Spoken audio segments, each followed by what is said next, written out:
everybody, and welcome to another exciting installment of 5 Questions with Wrestling Rampage. The three amigos are back. Always wanted to do that. That's right. Three amigos are back. Sounds like you're in the mood. Yep. What got you in the mood? I'm just in the mood. In the mood for what? Do these questions. You mean be an asswipe? No, I'm just ready to do these questions. Well, we're gonna I'm always in the mood.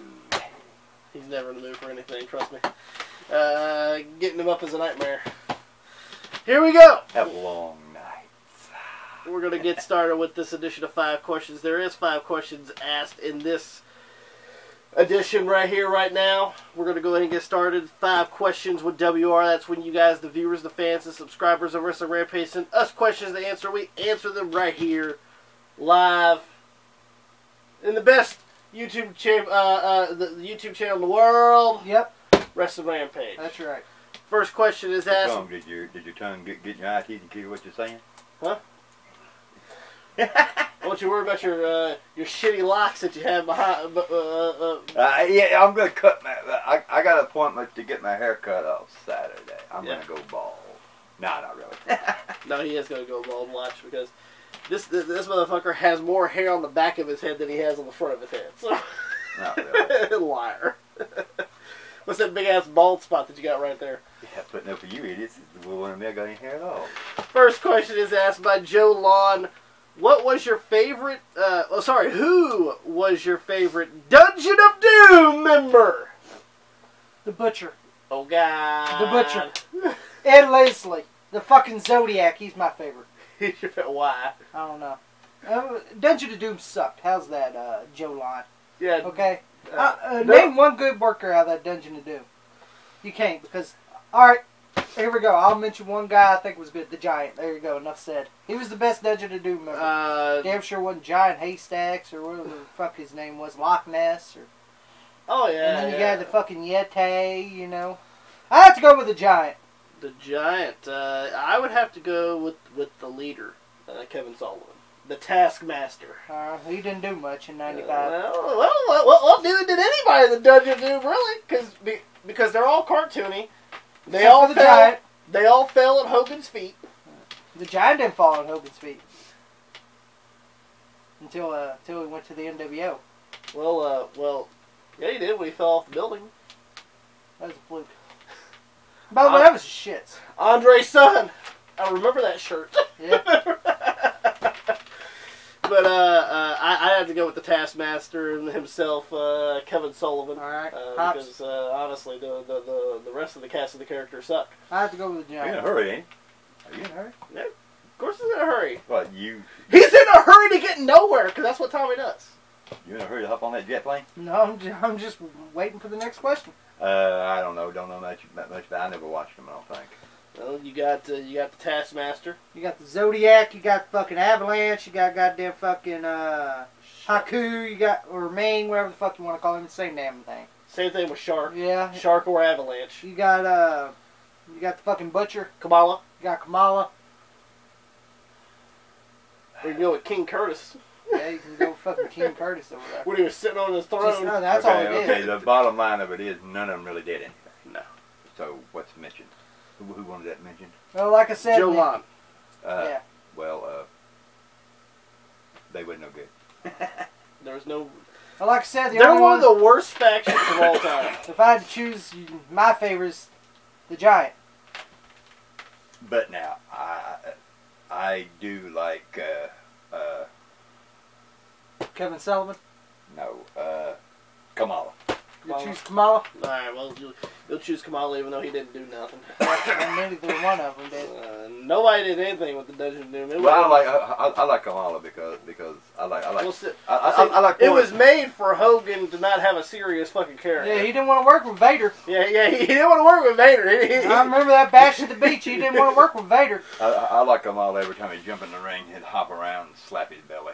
He didn't like working with a serious character. Yeah, he wouldn't work with all them goddamn cartoony characters. Yeah, fucking Kamala, fucking one-man gang. What is this, 1986?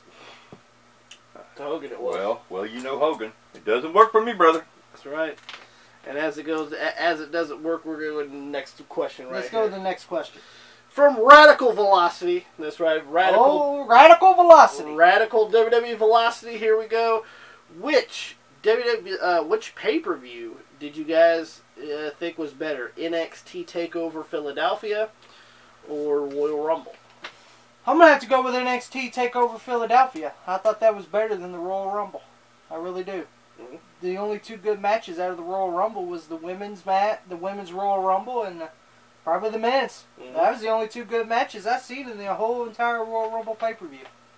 And in NXT TakeOver Philadelphia, you had numerous matches. You had Aleister Black versus Adam Cole in a great Extreme Rules match.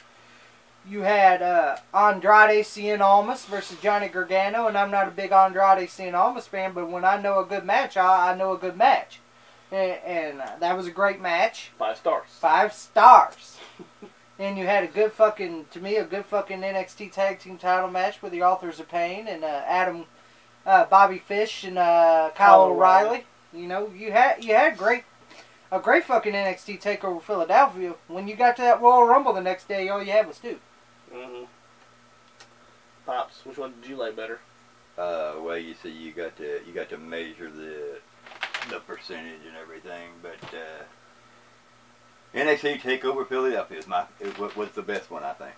Oh yeah.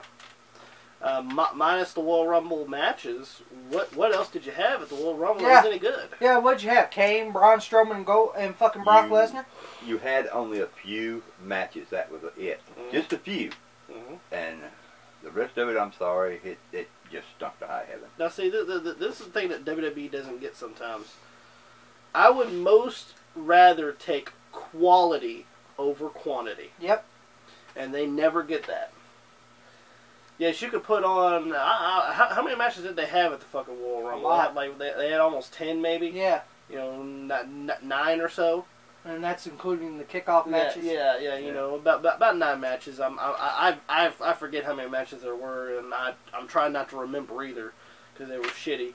But you know how much I want for the Royal Rumble when it comes out on DVD? $5.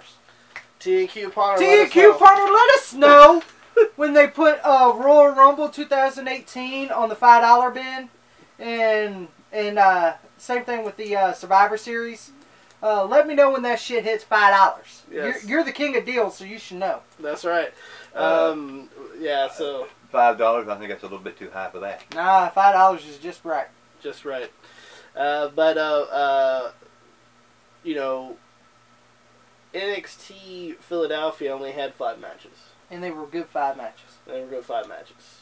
You know, I think the shittiest one was probably Shayna Baszler versus Amber Moon, but it wasn't Amber Moon's fault. No, and probably the second I have to say is Chris Hero versus the Velveteen Dream. Yeah, you know, I thought they were Aleister Black and Velveteen Dream as well. I just don't think they clicked very well. It was, I like Chris Hero. I like Castasono. And I like Velveteen Dream. He's on a roll. This is probably... Patrick Clark came from Tough Enough. He's probably the best Tough Enough talent I've ever seen in my life. Out of all the Tough Enough winners... Fuck Mandy Rose. Fuck Mandy Rose, even though she's fucking hot. Yeah. But that don't make you a good wrestler. Yeah. And you know, besides Maven... And I'll be honest with you, I didn't think Patrick Clark was going to amount to anything. Yeah. When I seen him get signed with NXT... He's doing great. And I seen him doing jobs and shit, and I go, this guy, he ain't gonna make nothing. Yeah. And he finally got a character that fits him. Yes, and I like Velveteen Dream. He's probably the best Tough Enough talent. Better than fucking Andy, who took a stunner and then released the next day. I'm also gonna go with NXT Takeover Philadelphia. I think it was a better show. I think they had better matches. You know, the thing I hate about it most of all is my team didn't win the NXT Tag Team Championship. But I think that right here is just a road for them to head to bigger things. Well, we're gonna find out. Yep. Next question. But my fear of that right there is one thing. What's gonna happen if they get there? We'll be a dick. Next question asked by Cody Zimmerman. Favorite WWE CD? Favorite WWE CD? I have 3. Okay. The top 3 that I think are good. Okay. We'll start with WWF Forcible Entry. Forcible Entry. And I have that, by the way. Was those some of the rock songs that they have? Yes, it was. Yeah, okay. And probably second, I'm going to go with WWE Originals, even though people shit on it. But it's better than some ones I heard nowadays. Mm-hmm. I have to go with WWE Originals the second. My number one favorite is WWF Aggression. Aggression? Yeah, the hip-hop rap. You like that one? Yeah! Nah. Well, see. If there's only a few good songs on there, that's fine. Like now entrance music, I can hear that any damn time. Mm-hmm. That's why I gotta go with those three because they were different. Those are my three favorites. Pops, do you even have any favorite WWE CD? Well, you don't really listen to. Pops don't listen to that stuff. Shit. But he'll definitely listen to fucking the Manhattan Transfer with the whoop baby. That's right. with a Boogie Woogie Man coming out. That's right. The boy from New York City, right? That's right. Best goddamn song wrestling ever put out. Favorite WWE CD. I actually have originals, WWE originals, and I thought it was okay. It was. There was a few. There's a few good songs on there. It certainly wasn't Kurt Angle song. If you guys can look it up anytime. Yeah, type it in on YouTube. Kurt Angle, I Don't Suck. It's shitty. That's the shittiest fucking song on the CD. God, what was that one? I'm trying to think of the name of it. I never got it, but the one that was the early years. The WWE era. Anthology. Anthology. That's the one I always wanted to buy, but I never did. Because it had a lot of the theme songs from the Federation years. Yeah, from the Federation years to the Attitude Era to now. Yeah. Yeah. That one I always wanted to get, but I never did. And then I have Thematic, which it's okay. The one thing that I do enjoy about the Thematic CD and the originals is they come with bonus DVDs. Yes, that's what I like. Yes, that's why I like those. Yeah, and the one thing that I did like is they came with bonus DVDs where you can behind the scenes. Yeah, behind the scenes. Now on Thematic, it shows the entrance videos. Yes, which is awesome. I love Evolution's theme. Line in the Sand by Motorhead. That's probably my other favorite. Thematic was another good one.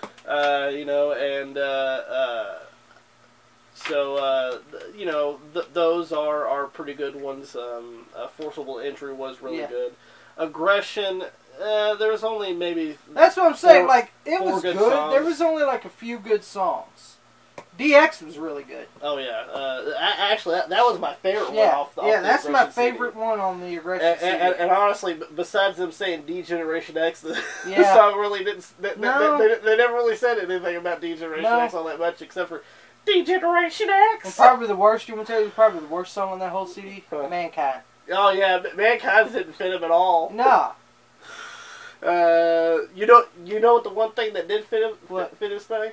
Was the crash in the beginning. Yeah, that was about it. That was the rest of it was fucking god awful. I'm trying to think of some more CDs, but they're just not coming to mind. I know they had the music volumes from the earlier time, from 1 to 4 was pretty good. Yeah. Volume 4 was pretty good. I remember, now that's way back in the day. Yeah, where we had it on cassette. Yeah. Tommy ended up getting it for his birthday, I think, on one cassette. year. On cassette. If you guys know what those are. Yeah. That's back, Sam Pops is back with the 8-tracks. That's right. But, I love the 8-tracks. Yeah, so if I had to choose, it'd be originals, Thematic, because of the bonus DVDs that come with it, which was pretty cool. Yeah, that was really good. One that I never really got, but I always thought it would be pretty cool, is the 3-disc set of WWE Anthology, which was pretty cool. Next question, also asked by Cody Zimmerman: do you guys think the 80s or 90s wrestling is better? I'm assuming he means better than nowadays wrestling, I assume? I guess so. Cody Zimmerman, to be honest, there's some good things in nowadays wrestling. WWE has some great talent. You got AJ Styles, you got Shinsuke Nakamura, you got Finn Balor, you got Samoa Joe, you got Braun Strowman. You got some good talent, but in the 80s and 90s, there was territories back in the day. So, well, more than the 80s. Yeah, but, more in the 80s. But 90s, they still had a few territories still there. You know, USWA. Well, not only that, but Vince actually picked some of the cream of the crops. Yeah, out of all the territories and brought them to the WWF. Yeah. So, yeah, where they got more money. Mm-hmm. Which I would have taken the more money. I'll do a Kevin Nash. Well, you know, Kevin Nash left in the 90s to go to WCW wrestling. Oh, fuck. I would too. If 40 grand every 2 weeks, I'll take that any day. Goddamn right. I'll fucking show up just for Nitro. That's right. And you know what the thing is? I know this is not part of the fucking question, but I'm going to go ahead and ask it anyway. We got time. Alright, you remember WCW Thunder? Them top guys didn't want to go to Thunder. No. They were like, oh god, Thunder! Let's put in Kazayashi. Or let's put in fucking Lash LaRue or Norman Smiley or you see a lot of the C-stars. Yeah, you see a lot of the Saturday Night and Worldwide stars there. Yeah. You know, you barely see Jeff Jarrett, but he was a B player. Yeah. You know, Scott Steiner, B player. Booker T, sad to say he was a B player at that time. Buff Bagwell, B player. You know, they would use the B players. You know, Luger. B and C players. Luger, Bret Hart. Oh yeah, Bret fell from the graces. Yeah, he did. From being one of the top guys in the WWF to being mid-carder. Yeah, and you know, in WCW. I mean, it was sad. Yeah, but if I had to say, I have to go with 80s. 80s? Yes. What would you like about the 80s? Come on now, they have fucking talent galore in the 80s. You know, you had Ric Flair. You know, you had Ric Flair. Dusty Rhodes. You had your favorite, Ronnie Garvin. Fuck Ronnie Garvin. I can't believe he was NWA champion. You know, you had the Four Horsemen. You had Sting. Your other favorite, Nikita Koloff. Fuck him, he sucked. You had the Midnight Express. You had the Rock and Roll Express. And in WWF, you had Hogan. You know, you had Ted DiBiase. You had the Macho Man Randy Savage. I have to go with the 80s. Hell, even in the 80s of Ricky Steamboat of the AWA, you had Kurt Hennig. You had Scott Kurt Hall. Hennig. You had Nick Bockwinkel. That's Scott You had Hall. Sergeant Slaughter. You had Jimmy Snuka. Colonel De Beers. Fuck Colonel De Beers. You had, here we go, you have Jerry Blackwell. You had the Crusher. Fuck, you even had Baron Von Raschke. That's right. That's enough for me. I have to go with the 80s. You know, you got the world-class territory.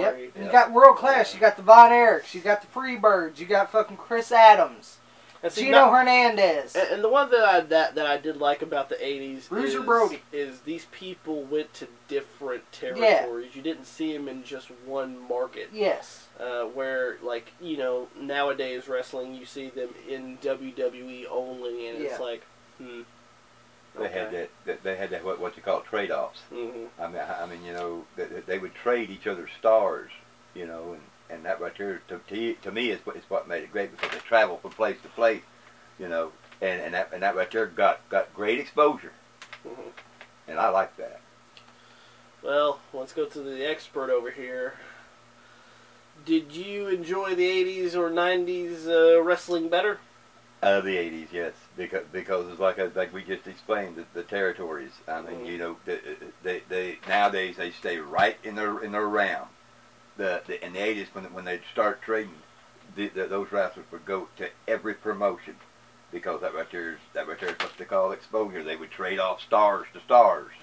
No, there's only, you know, and see, this is the thing, you know, in the 80s, you know, mostly in the early 80s, I should say.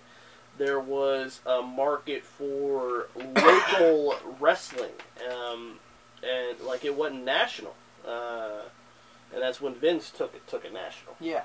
In the mid to late 80s, he took it national.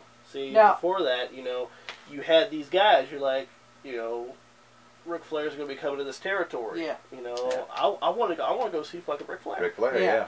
You know, and that boosts ratings on the television as Sure well in that city. And another thing is, you know, nowadays, you know, the world champion, you know, can stay at home.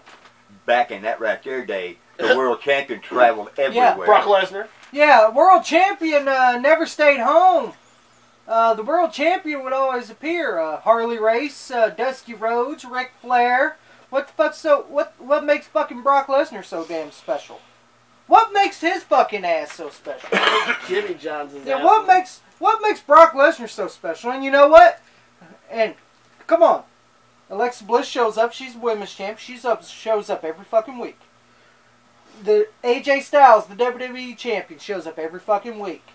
Fucking Charlotte Flair, the SmackDown Women's Champion, shows up every week. Now, granted, they don't wrestle every week. Yeah, but at least they show up, even for a fucking promo every week. They show up. Yeah, Paul, can you go do it? Because I want to sit on my couch. And the Usos, the SmackDown Tag Champions, show up every week. The Bar show up every week.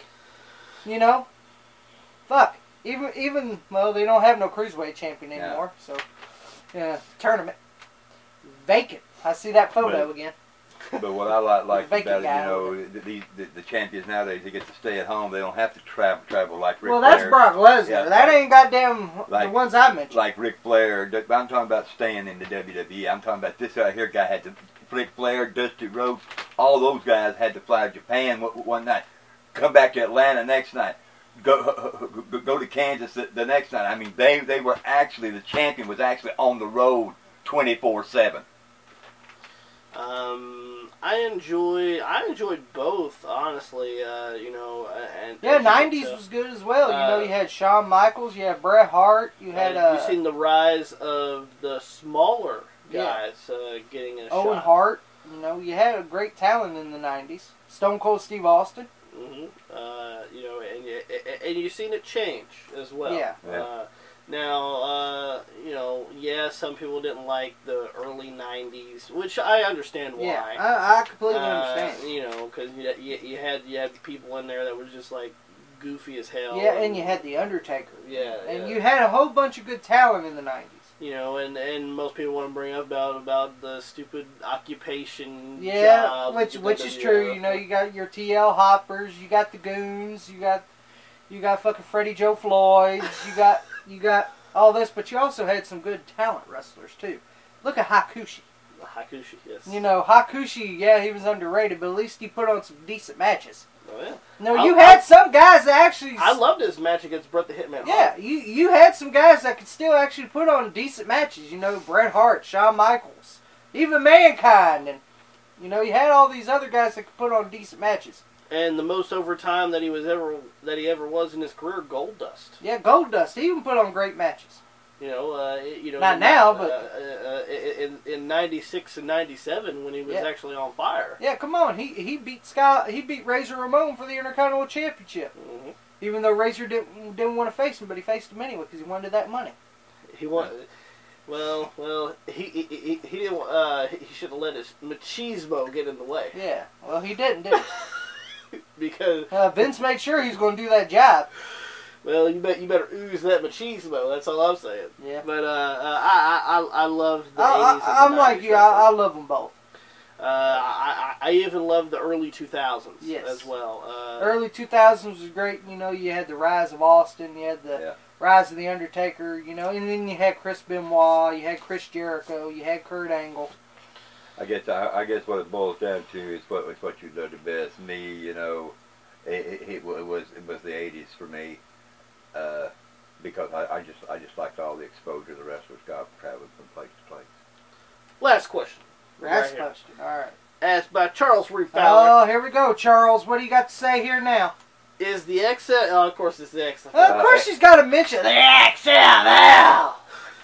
If the XFL succeeds, do you think there'll be an XFL video game series to compete with Madden? Hell no. Oh, I'm going to go ahead and easy answer this question, Charles. What the fuck are you thinking? Hell no. Charles Reed Fowler, answer this question. What the fuck are you thinking? You think they're going to fucking make a video game? They'll be dead before they make a video game. Yeah. You know, I'm sorry. Listen, they're not going to make a video game on one series of XFL. They're not going to make a game for one season. Or 2 seasons, or 3 maybe seasons. even 2 seasons, okay? And by the way, I have to agree with you. The Madden games nowadays suck dick because they act the same goddamn way. It don't matter what fucking year you buy. They just updated the roster. All they do is update the goddamn roster. What do you think? Why? I just wait until that motherfucker gets down to $20-$30, and then I'll... Here you go.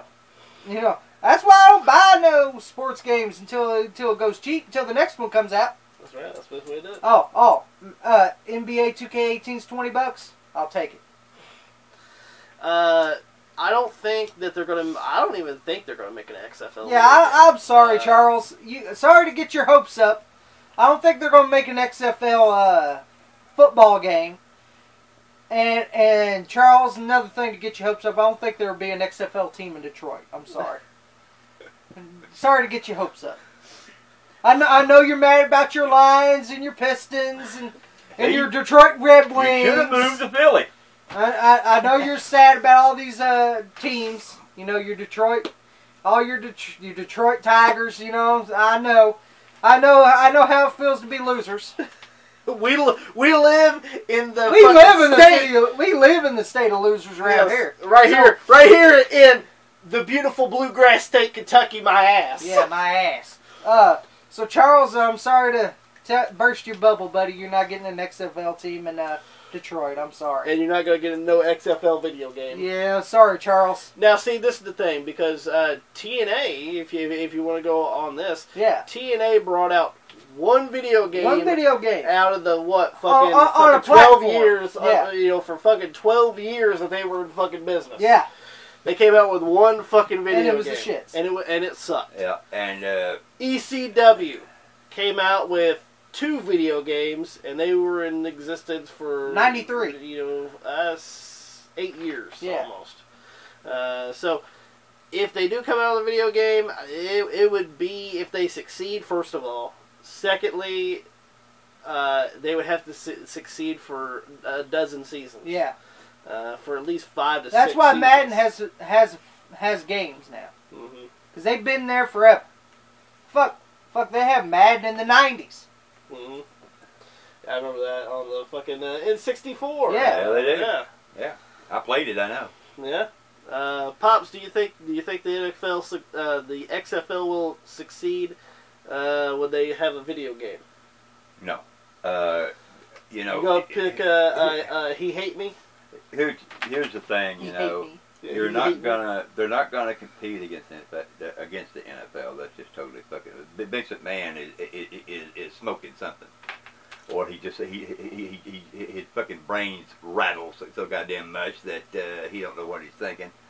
He started this right here once. It failed. He lost a bunch of money off of it. Well, he put his own money in this one, so if he loses, he's losing his own money. But here's the thing. You see, what he's going to do is he'll do the goddamn same thing he did before. He's going to put football to wrestling. I hope not. But, and don't forget, we got Dick Ebersol involved. Anything Vince wants, Dick Ebersol wants to take a whiff. And by the way, fuck you, Dick Ebersol. You suck. He wants NBC sucks. What do you think of that? Yeah. Only thing I see you get ratings on is fucking Sunday Night Football. That's the only thing I see you get ratings on. Well, that's it for this edition of 5 Questions. Yeah, that's it. So if you guys enjoyed it, don't forget to give us a big thumbs up. If you guys enjoyed it, you guys can ask us any questions you guys want to for the next edition of 5 Questions. Well, Pops is ready here. Don't forget to like us on Facebook, facebook.com/WrestlingRampage2. You can add me or Tommy on Facebook if you guys want to. I'm Joey Flatt. He's Tommy Flatt, Flatt. Pops don't have social media like always. Fucking black hat with the fucking puffy hair in the back doesn't have no no social media. What the hell's that? What the fuck was that? It's the duty dance. I don't know what the hell that was. Follow us on Twitter at WrestleRampage. Don't forget to hit that subscribe button. If you guys want to send something from Mailbag Monday, you guys can do that as well. Up dance. We know you don't do that no more. I'm just like fine wine, It's better with age, baby.